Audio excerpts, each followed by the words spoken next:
A Fayetteville father is facing capital murder charges. Court documents claim he admitted to shaking his infant daughter when she cried. The murder suspect arrested in Arkansas after a multi-state manhunt was back in court today in Oklahoma. Right now, Stacey Lee Drake is facing charges and 5 deaths.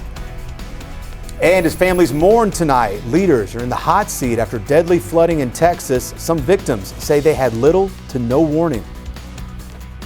Live, local, late breaking.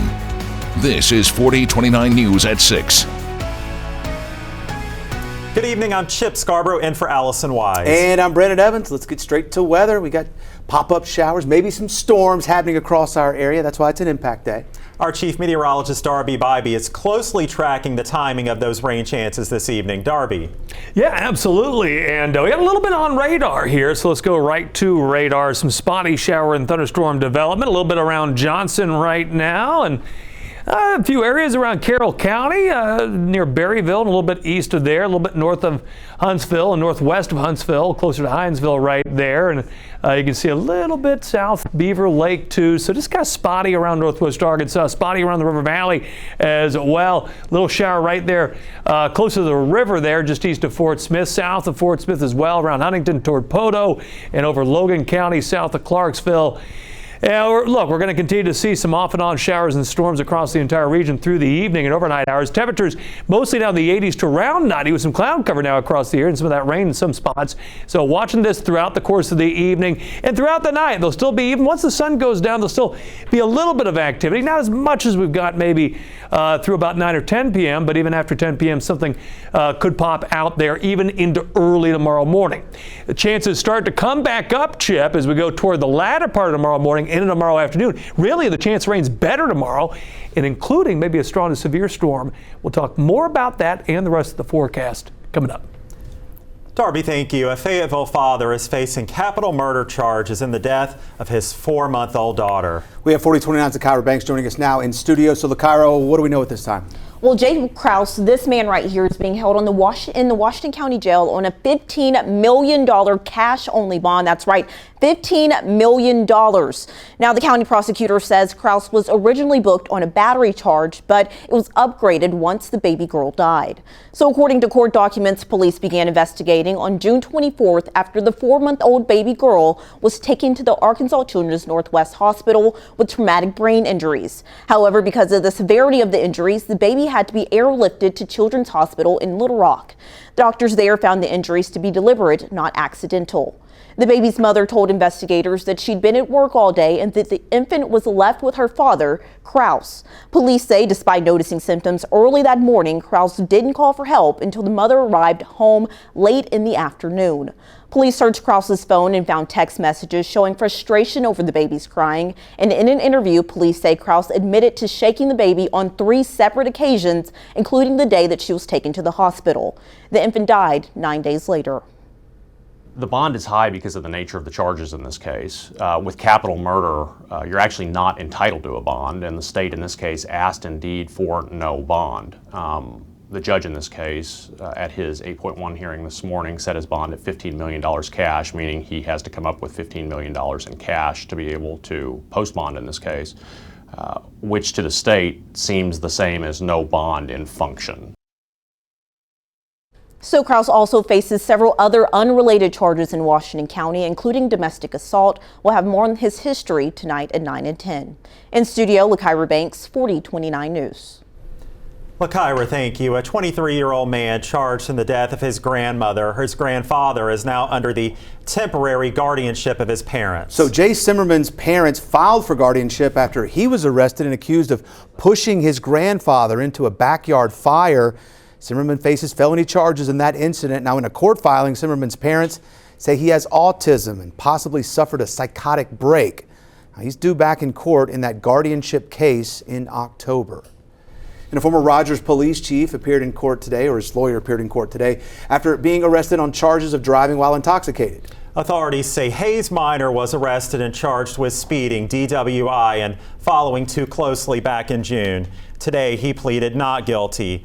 Minor now serves as a Rogers City Council member. He's due back in court on August the 7th.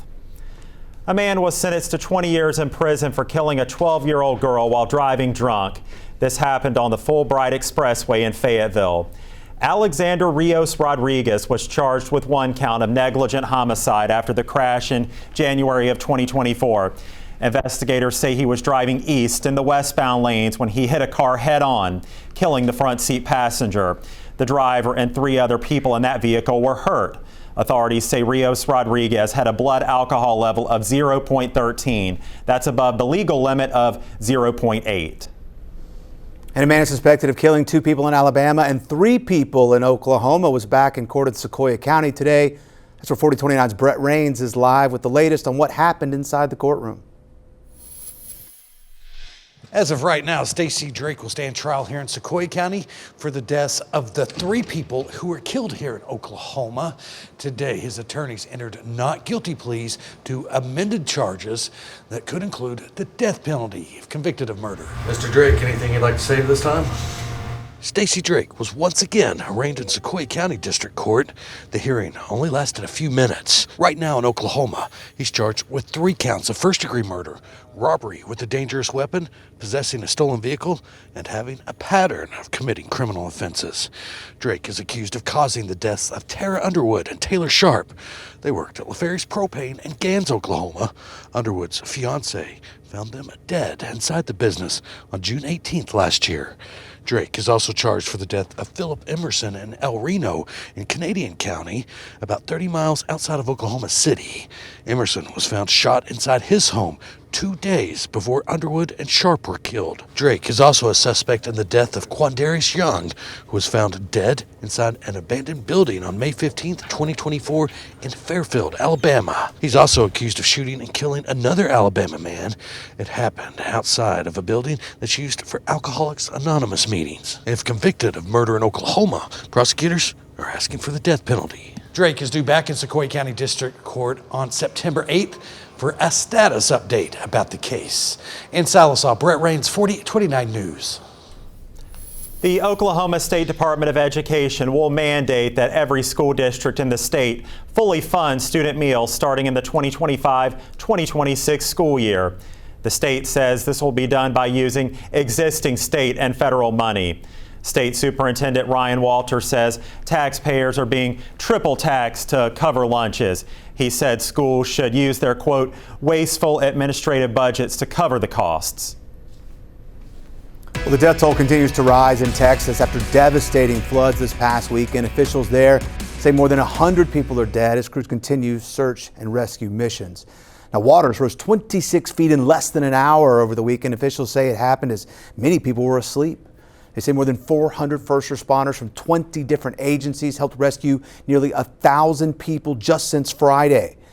Now, one hard-hit area, Camp Mystic, where 750 girls were spending the holiday weekend.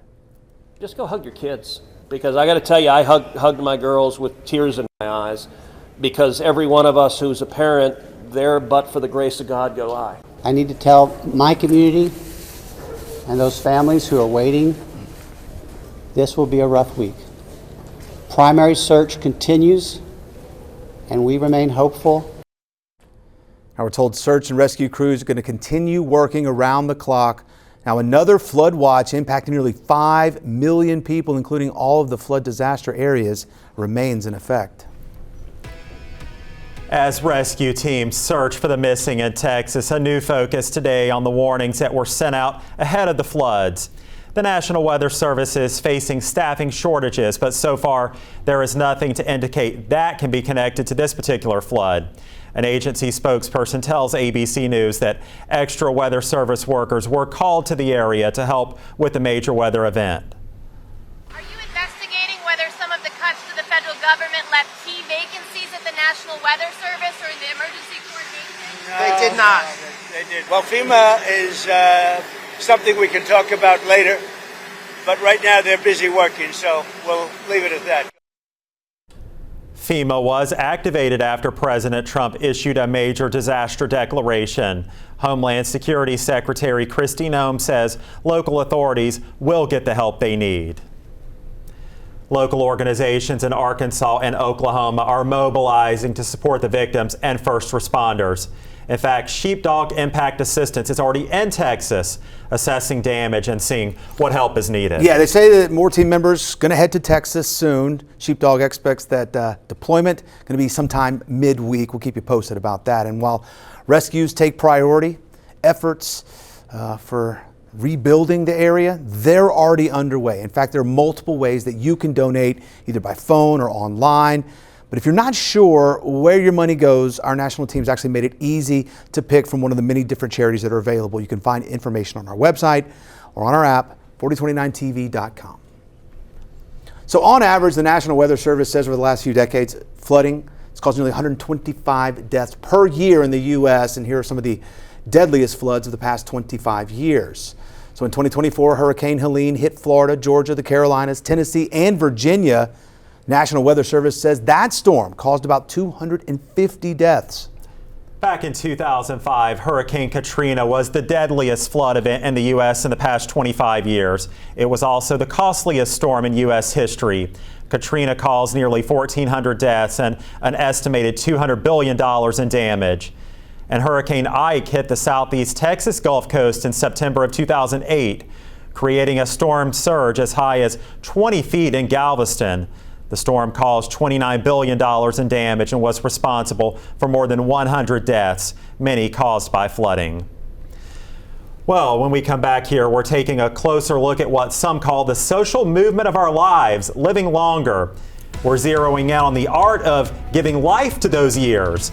And President Trump today sending a dozen letters to countries threatening higher tariffs. More info on that when we come back.